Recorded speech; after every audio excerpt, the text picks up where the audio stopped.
오늘 본문 28절에 보니까 다윗의 큰 형 엘리압이 다윗을 향해서 교만한 놈이라면서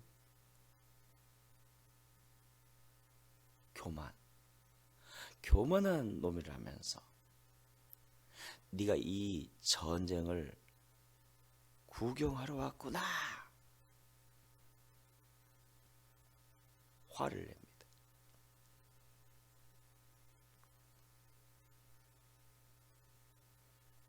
전쟁에서 구경만 하는 놈아, 네 행위가 선하냐 이거예요.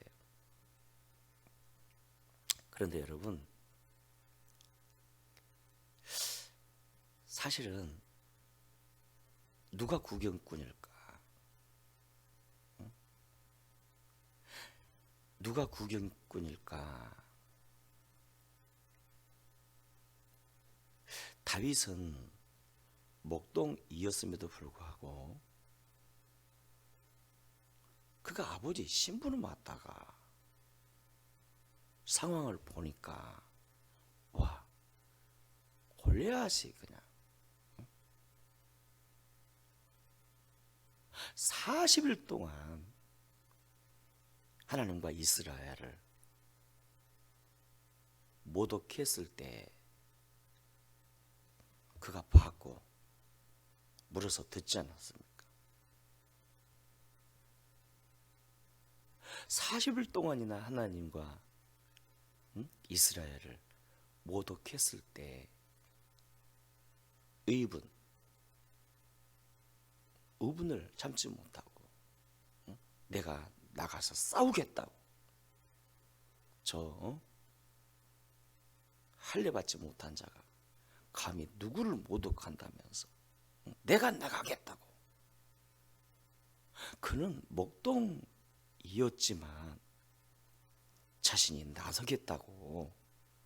여러분, 이런 결단이 쉬운 거 아니잖아요. 골리앗이 누군데? 관우 같은 사람인데요. 전쟁 영웅 아닙니까? 영웅.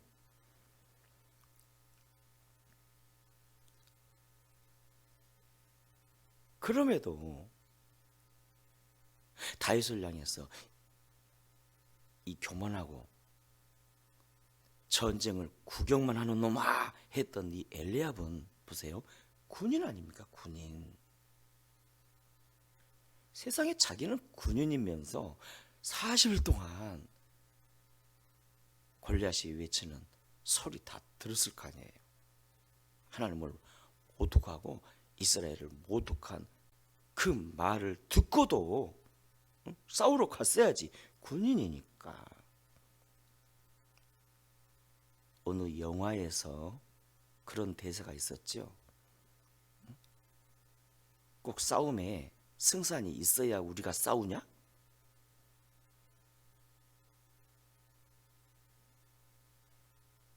승산과 상관없이 싸워야죠. 싸우러 나가야죠.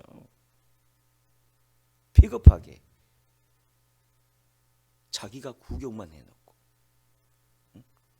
자신이 구경만 해놓고 다윗 보고 이 구경만 하는 나쁜 놈이라며 분을 내는 거.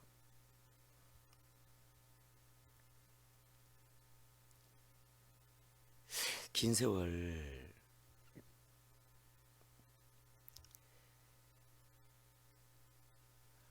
목회하면서 보니까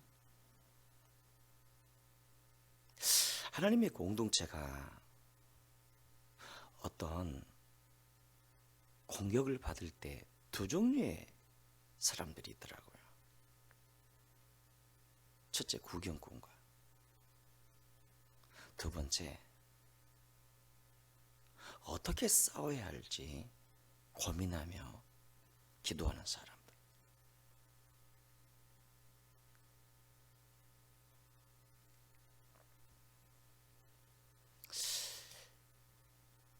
와, 다윗은요, 목동이었음에도 불구하고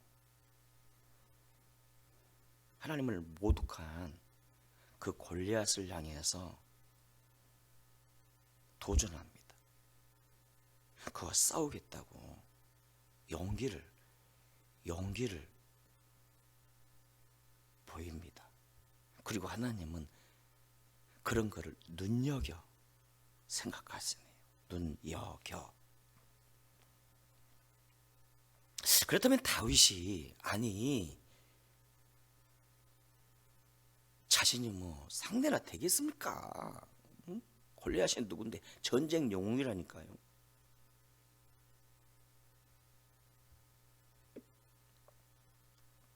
그럼에도 그가 어떻게 그렇게 용기를 가지고 도전할 수 있었을까? 두 가지 아닙니까? 첫째는 실력입니다. 실력. 그가 이 돌매질을 얼마나 잘했든지 목동질을 하면서 곰이나 사자가 이 양양의 염소를 물고 갈 때 돌매질로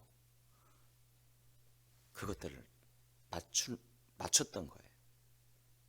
그런데 여러분 이 곰이나 사자가 웬만한 돌에 맞아도 뭐 끔찍이는 하겠습니까? 정확히 이마, 이 머리 이마를 탁 맞췄어요. 그러니까 대단한 실력이 있던 거예요. 물매질에, 돌매질에 탁 맞추는.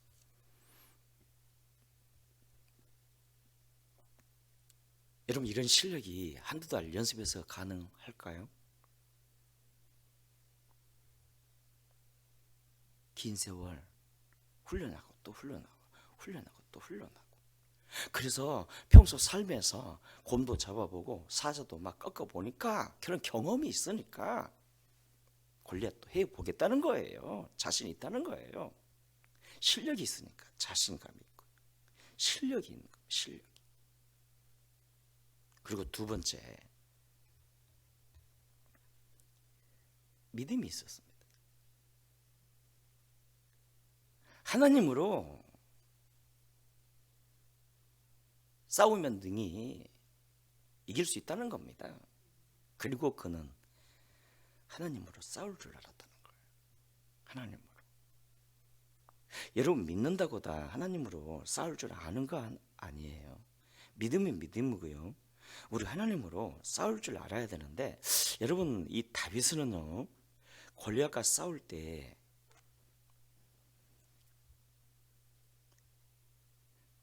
왜 싸워야 하는지, 자, 하나님이 왜 일하실 수밖에 없는지 싸움의 그 명분을 알고 붙잡았어요. 여러분 하나님이 지금 이 상황에서 나설 수밖에 없어요. 싸워줄 수밖에 없어요. 자, 그 하나님의 명분이 뭐죠? 감히 골리앗이 하나님을 못 이겼어요. 하나님을 여겼어요. 못 이겼어요. 하나님도 기분 나빠요. 응?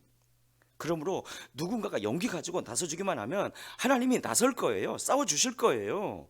그걸 알았던 거예요. 영적인 명분 있잖아요. 명분.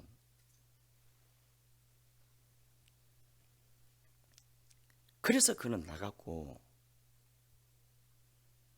자신감을 가지고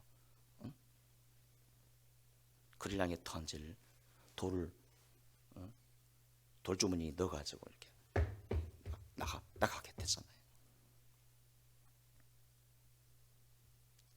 여러분 우리가 인생 걸어가다 보면요 우리보다 강한 골리앗 같은 적들을 만났을 때 이기는 비결 두 가지. 첫째, 실력이 있어야 됩니다.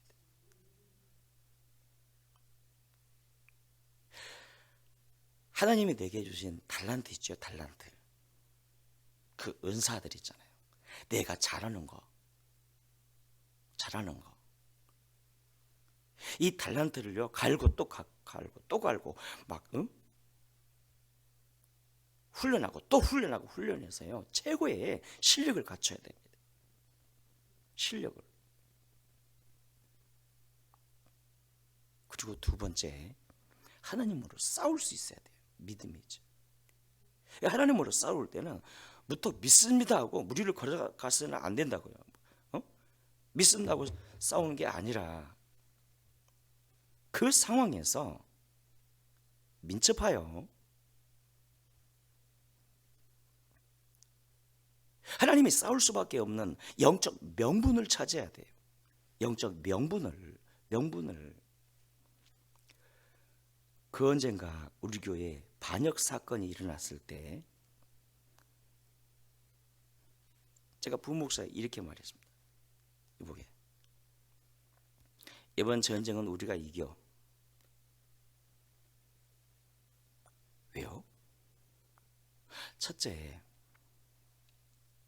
그들은 악한 의도로 감히 하나님의 교회를 대적했어. 악한 의도로, 욕심으로. 그러니 하나님이 당신의 교회이기 때문에 싸울 수밖에 없어. 둘째, 하나님 내게 말씀을 주셨거든. 내가 너와 함께 하리라고. 우리가 이겨. 결국 승리하지 않았습니까? 민첩하게 하나님이 싸울 수밖에 없는 영적인 명분, 그걸 붙잡아야 돼. 우리 교회 성전 건축 때도 막 반대하는 사람들이 많았잖아요. 그럼에도 밀고 막 나가야 될 이유, 영적 명분이에요. 그 영적 명분이 뭐죠? 하나님의 뜻은 우리가 건축을 해야 되는 거고, 그리고 그 모든 상황으로 봐도 건축을 안 하면 안 되는 상황이잖아요. 상황적으로 첫째. 둘째, 하나님이 말씀했어요. 음성이에요. 영적인 명분, 말씀을 맺습니다. 사랑하는 여러분,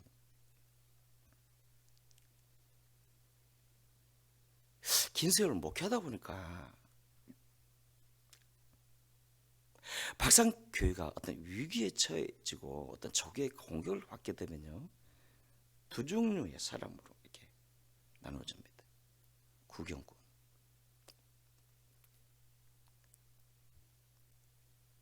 구경꾼과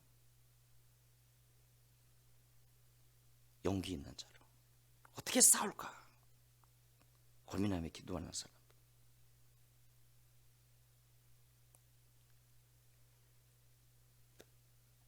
비겁한 자들과 용기 있는 자들.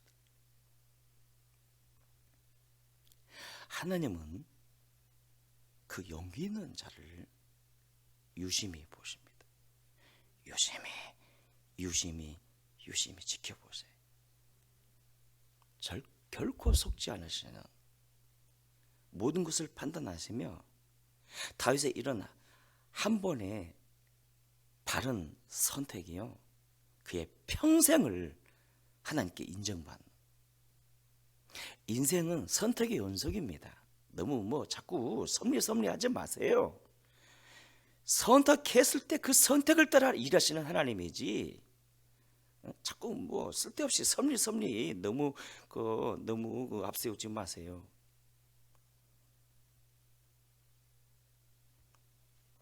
나는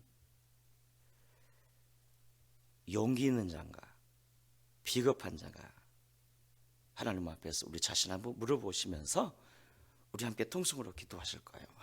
하나님의 공동체를 우리가 섬기면서 나는 비겁자였습니까? 구경만 하는 비겁자였습니까? 아니면 용기 있는 사람이었습니까?